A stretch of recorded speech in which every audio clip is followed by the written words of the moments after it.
Nessa chácara de 6.000 metros que fica em Aparecida de Goiânia, Goiás, é onde o seu Eduardo tem a criação de frango caipira. E tudo começou há 15 anos. Ele que é funcionário público federal, paisagista, e não para por aí não.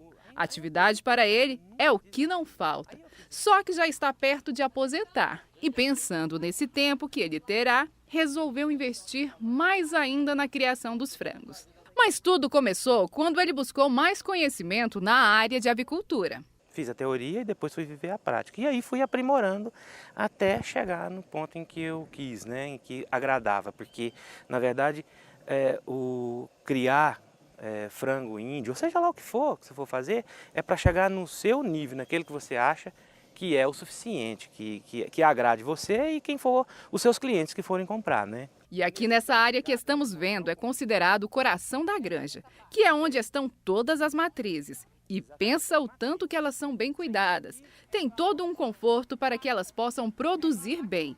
E é onde começa toda a produção de frangos caipiras. Primeiro ele tem que fazer a estrutura. E a estrutura, ela você pode fazer até de bambu, o lugar que você vai criar. Sabe? Mas bem separadinho. Depois que você tiver a estrutura, você tem que investir em matriz. Você pode colocar 10 galinhas para cada galo. Eu coloco 6 galinhas, 7 no máximo. Então eu diminuí a galinha, né? E investi mais na qualidade do que na quantidade. O avicultor explica como ele seleciona as matrizes. No macho, eu optei pelo galo índio gigante. Puro. Então é um galo caro, mas ele me dá um resultado final mais rápido. Na granja, as matrizes são os xodozinhos do seu Eduardo. E tem algumas aves que ele comprou que custou uma bagatela de R$800. Esse preço varia muito. Depende do tamanho que você comprar. Se você tiver paciência de comprar, você compra ali por 250. E no matrizeiro ele criou uma maneira de saber qual é a baia que tem os melhores reprodutores. Cada lugarzinho desse tem uma canetinha. Tá vendo? Tá, aí nasce o ovinho dessa baia. Aí eu venho e faço uma pinta verde. Certo? Quando eu colocar aí tem o vermelho, tem o vermelhinho, tem o preto e tal. Aí eu coloco lá na chocadeira. Quando 19 dias depois eu desço e aí com 21 dias nasce. Aí eu vou ver quanto das pintinhas verde. Então digamos, eu coloquei 10 ovinhos lá, os ovos do verde. Se não nascer nenhum, o galo não está lá. Pensando no bem-estar das aves, o galinheiro é todo climatizado. Ele fez uma adaptação no telhado das baias, em que simula uma chuvinha para refrescar o ambiente em dias muito quentes. E pensa o tanto que os bichinhos gostam. É só começar a cair a água que elas saem das baias para se refrescarem. E elas gostam, elas molham as penas e cisco ali, fica molhadinho, tá vendo? Isso na época em que não tem umidade no ar, né? E não para por aí os cuidados. A água que ela bebe é a água que eu bebo. Então tem que ter limpeza. A limpeza aqui é um dia sim, um dia não. Lá, aqui o coxinho, aonde que ele bebe, é bem lavadinho. A ração é feita toda semana, faz ração. Nem deixar ração velha pode. E na alimentação, em cada fase dos animais é um tipo diferente. Melhor dizer, um tipo de núcleo para cada fase. Então quer dizer que para a postura tem um núcleo, para inicial tem outro núcleo e para depois engorda é outro. Só que a engorda... Cada fase do animal é um núcleo, eu tenho que fazer ração para cada um. Eu dou bastante cenoura triturada, beterraba, cabutiá, essas coisas eu trituro e dou para eles. E aqui ele inventa de tudo um pouco. Esse comedouro é um exemplo. Comedouro é uma coisa que quebra a cabeça demais de quem está criando, porque ele desperdiça demais, você joga muito dinheiro fora, coisas de quase 40% às vezes você desperdiça, e além disso molha e fede, dá um mau cheiro, não fica bom, dá muita mosca. Então eu resolvi o problema fazendo esse comedouro aí que eu aprendi. Ele explica como fez. Você perfura, né? Você parafusa esse cano, fura aqui, é um bebedouro. Isso aqui é um bebedouro, né? Um galão de bebedouro, né? E faz onde eles enfiam a cabeça aqui. E aí não desperdiça, porque o frango ele come puxando assim. Então ele mais joga fora no chão do que ele come. Como não fica sem, ele não vai lá comer no chão. Então aquilo fica pisado, tem fezes às vezes. Aí, então aqui não desperdiça. Isso aqui foi um achado muito bom. E daqui da área de matrizes, os ovos são coletados 2 vezes ao dia.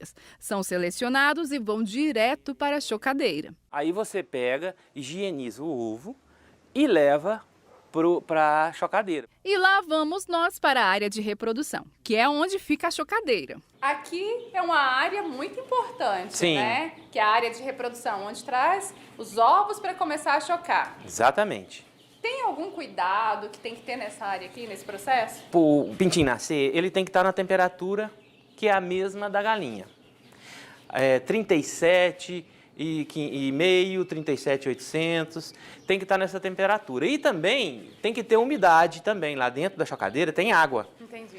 E aí tem a umidade, porque é a umidade da galinha, ela é o suor da galinha, ela produz essa umidade e ela vira ovos. A gente não sabe, mas a galinha vira os ovos. E a chocadeira também vira. Faz o mesmo trabalho. O mesmo trabalho, imita.